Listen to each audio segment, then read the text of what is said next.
Muling nagarap kanina ang maigpit na magkakalaban sa pagkalkalde ng Maynila, sina Mayor Alfredo Lim at dating Pangulong Joseph Estrada. Pinangunahan nila ang paglakda sa isang kasunduan para tsaking magiging maayos at mapayapa ang eleksyon sa lungsod ng Maynila. Nakatutok si Ruth Cabal. Ilang segundo lang nagkamayan si re-electionist Manila Mayor Alfredo Lim at kanyang makakatunggaling si dating Pangulong Joseph Estrada nang unang magkita sa headquarters ng Manila Police District kanina. Pero nang lumipat na sa venue ng pirmahan para sa Peace Covenant 2013, magaganda na ang ngiti ng dalawa nang mabuyo ng media na magkamayang muli. Kasama na nila ang kani-kanilang running mate si Vice Mayor Isko Moreno ng United Nationalist Alliance o UNA at Lou Veloso ng Liberal Party. Dumating din ang iba pang kandidato ng kanilang tiket. Bahagi rin ng Peace Covenant ang Commission on Elections, PNP at Parish Pastoral Council for Responsible Voting. The city of Manila is actually the epitome of our entire country.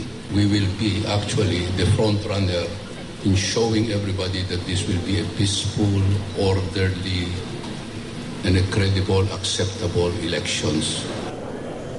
Sabay-sabay nanumpa ang mga kandidato ng Maynila. Hindi gagamit ng panunuhol, pananakot, dahas o anumang maling pamamaraan. Makakuha lamang ng boto. Sabay rin pumirma sa covenant sina Lim at Erap at iba pang kandidato. March 29 pa ang simula ng kampanya para sa mga tatakbo sa lokal na posisyon. Dito sa Maynila, karaniwan, mainit ang labanan.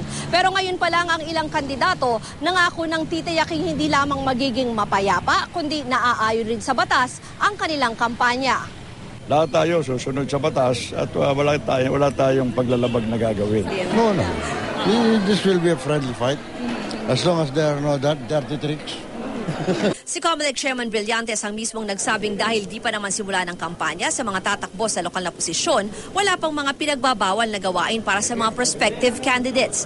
Pero may paalala siya. While hindi pa bawal, pwede huwag lang po natin abusuhin masyado. Paubayan na natin muna itong first 45 days sa mga national candidates.